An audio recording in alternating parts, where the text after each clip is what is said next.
Tennessee defeats Vanderbilt in the regular season finale, 45-21. I'm Vince Ferrara alongside Josh Ward, co-host of Sports 180.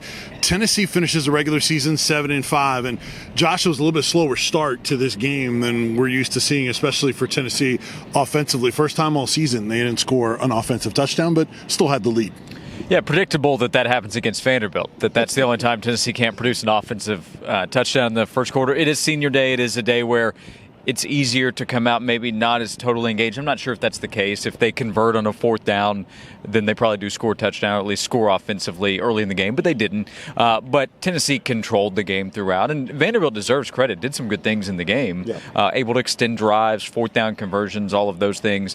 This was not the crispest, most efficient offensive day for Tennessee. Mm-hmm. But at the end of the season, you kind of go through the motions, and Tennessee knew that it was going to win the game from the very start. Yeah, it's crazy. It just shows you how much the standards have changed for Tennessee, especially offensively, that you can look inefficient and kind of going through the motions at times, yet you're still up like 3 scores.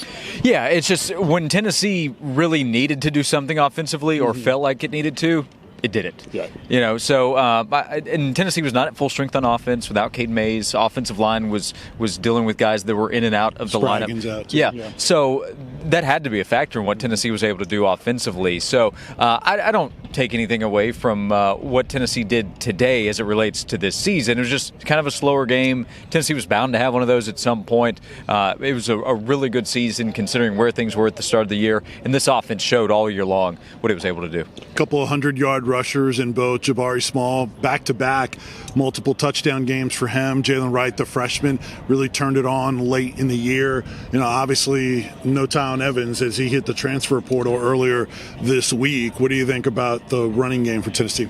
Yeah, it was good. I think that they're going to try to add to what the personnel is next year to replace Tyon. That'll be through recruiting, potentially through the transfer portal. But Jalen Wright's a guy the last few weeks he's gotten an opportunity because of Tyon Evans' absence, and he's made the most of it. Jabari Small, I think, is a quality back. Mm-hmm. He's going to need some help next year, but he was injured earlier in the season in that Pittsburgh game. Had to try to fight through it, was not available, or was out there but having to fight through the injury and was not at 100%. And he's gotten more of an opportunity as he's probably felt better the last few weeks. And he's a quality back in the SEC. So they'll continue to add depth to that position. And the running game is just such an important part of this offense. We talk about quarterback play and the big plays through the air, which obviously stand out. Tennessee can hit explosive plays. But at UCF and this year at Tennessee, Josh Heupel has shown he will be committed to running the football. Yeah, and the results are there for what they were talking to recruits about going in, where he admitted, Heupel did in the postgame, that, hey, it's just words at that point. But we've now been able to show that this is what it's going to be like at the University of Tennessee. Flipping it over to the defense, I thought the defense overall played pretty well, and then the pick 6 from Theo Jackson. I mean, for that kid, be here 6 years and everything that he has seen and been through, I know it had to be really rewarding for him. Yeah, very cool story with Theo. He had a really good season at Tennessee, and it's a defense that was led by senior leaders. Matthew Butler up front, Theo Jackson, Alontae Taylor had a really good season, and they're not going to look at today as their best game of the season, considering the level of opponent as well. But over the course of the season, they should be really proud of what they did. This defense knew that it would be tested and it would have a difficult task because of the way Tennessee's offense runs, and considering the personnel and changes and everything that people are aware of at this point, Tennessee's defense responded. And I want to hop back to the offense just real quick, and that's Cedric Tillman. I mean, the kid continues to be big time, and Josh Heupel said, look, his best football is still ahead of him. Cedric Tillman was one of the biggest topics of conversation in the postgame today. Yeah, and rightfully so. There are a number of really good stories, especially when we talk about individual players of how they developed and how they emerged this season.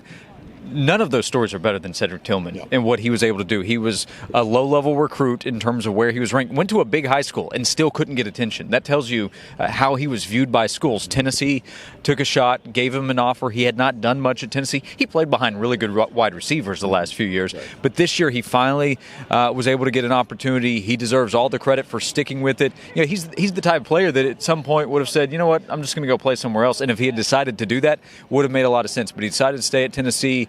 this offense came together. So talk about perfect timing. You're looking for that one last opportunity at Tennessee. Josh Heupel comes in, and there it was for Cedric Tillman, and making the most of it and then some. 8 catches in his Tennessee career coming in to this year, and now approaching 1,000 yards and touchdown receptions in 6 consecutive games, which is a rare feat even at the University of Tennessee. Right. His best football, by the way, came against the toughest competition. That's a great he had a huge game against Georgia. So the toughest slate that they had before these last 2 games, that's when Cedric started to play his best football. So it's not just Vanderbilt and South Alabama. It's Georgia, it's Kentucky, those games as well. Little smile when he was asked about an NFL decision in the postgame, and that's where I was going, is that's a lot of what people are going to wonder now. Who's going to bounce to the NFL? Hendon Hooker at the top of that list. Yep. Really didn't want to give it up. Said when the time is right, he'll make that decision. He doesn't know when the time will be right. Right. And with Hendon Hooker, obviously, what he decides to do will have a huge impact on how Tennessee's offense is viewed next year. Now, ultimately, they'll probably be fine, but you prefer to have Hendon Hooker back. But he has made a good case to the NFL this year. I'm sure he'll look at the other quarterbacks and say, okay, what's my competition in the draft? And then Cedric, the last half of the season, as we're talked about, there's some good stuff on film for NFL teams to look at. This is a big wide receiver class, though, I think. Yeah. So I'll be curious to see what they do. But if you have a scenario with Hendon Hooker and Cedric Tillman back next year for Tennessee, then an offense that looked terrific this year could be better. The offensive line is going to be a big factor in that, too, because you do have to replace Cade Mays. We know that. Let's see with Jerome Carvin. But at the skill position, with Hendon Hooker, with Cedric Tillman, you should be really excited about what they could do in year 2. Yeah, and we can talk about it. You guys certainly will. The decisions for Hendon Hooker, there's a lot to consider. The quarterback class there, his age, what he gets back from the NFL. There's Sure. a lot of things to discuss. All right, bowl game. What's your hunch? Where is this Tennessee football team going to play? Yeah, I don't know. There's some Liberty Bowl representation at the game. I'm sure they would love to have Tennessee. It would make sense why. So in Memphis, Nashville, I think Charlotte gets talked about, but is that where they're going to be? And then you're holding out some hope for Florida. So I'm not a good bowl game predictor, so I'm not going to make a definite prediction, but there are a number of places on the table.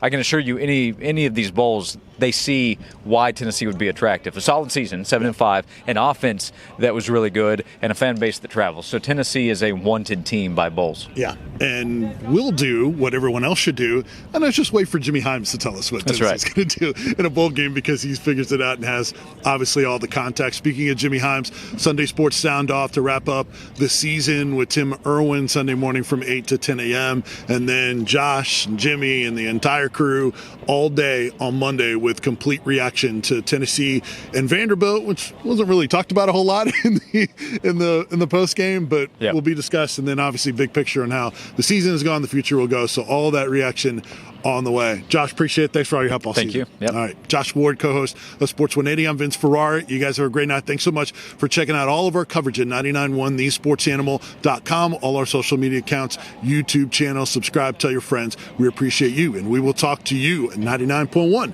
The Sports Animal. See ya.